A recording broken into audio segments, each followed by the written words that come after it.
শুভ দুপুর বন্ধুরা। আজকে আমি জলপাই আলু দিয়ে ডিমের ঝোল রান্না করব। জলপাই আলুগুলো আমি সিদ্ধ করে নিয়েছি, আজকে সিদ্ধ করে ছুলে সব রেডি করে রেখেছি। কড়াইটাও গরম হয়ে গেছে।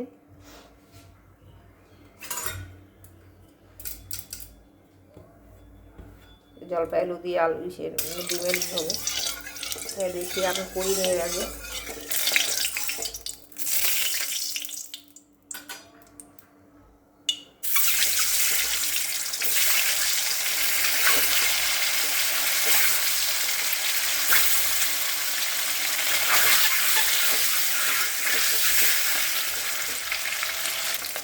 ডিম ভাজা হয়ে গেছে, এখন আলুগুলো ভেজে নিই।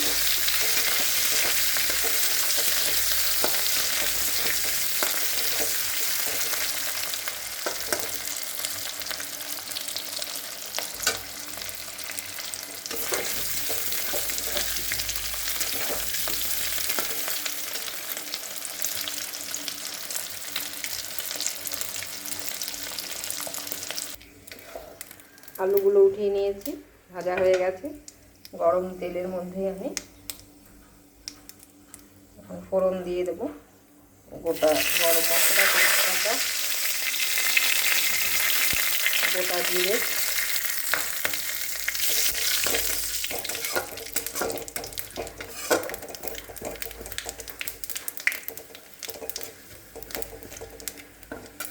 পেঁয়াজ কেটে রেখেছিলাম, পেঁয়াজটা দেব।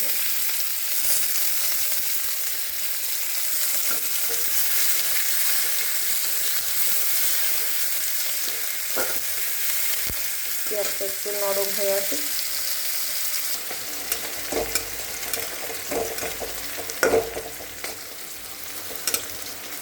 পেঁয়াজ নরম হয়ে গেছে।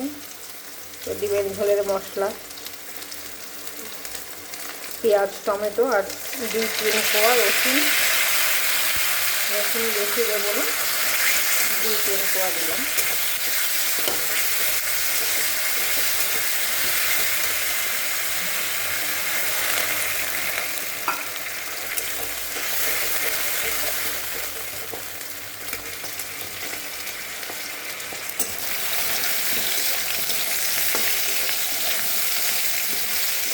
এখানে হবে আলু কাঁচকলা দিয়ে, আলু কাঁচকলার ডালনা হবে।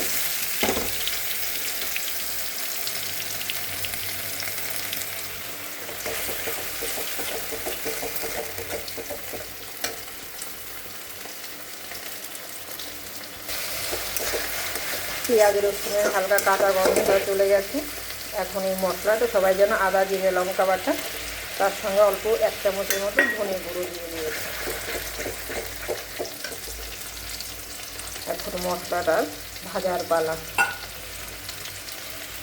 মশলা ভালো করে না ভাজলে তরকারিতে কাঁচা গন্ধ থাকে। মশলাটা ভালো করে এখন ভাজা হোক। পরিমাণ মতো লবণ, হলুদ, টমেটো দেওয়া আছে সেজন্য তো অল্প মিষ্টি দিতে হবে। চিনি আমি দিই তরকারি দিলে হলো অল্প। মশলা ভাজা হোক। কাঁচা কলাগুলো আমি ভেজে উঠিয়ে নিয়েছি। আলু কাঁচা কলার কাছে তরকারি হবে।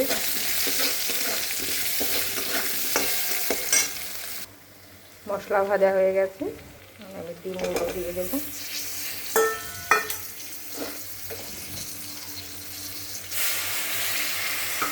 ডিমগুলো দিয়ে আরেকটু কষিয়ে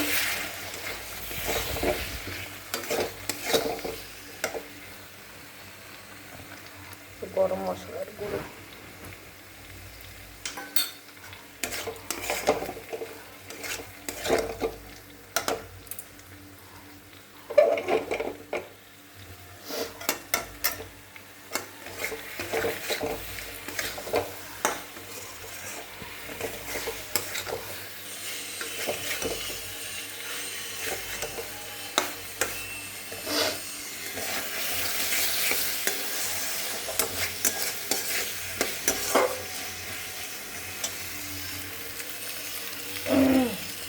গরম জল দিয়ে দেবো।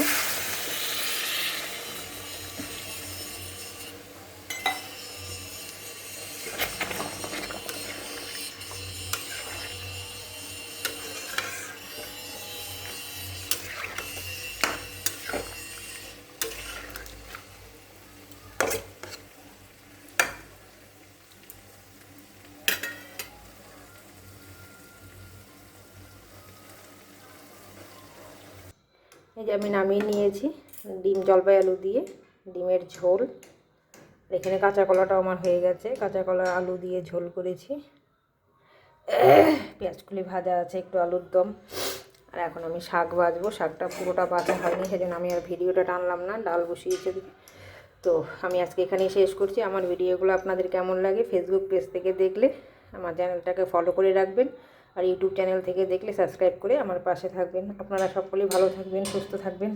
আমি আজকে এখানেই শেষ করছি। আমি অন্য দিন আবার আসবো অন্য নতুন ভিডিও নিয়ে, নমস্কার।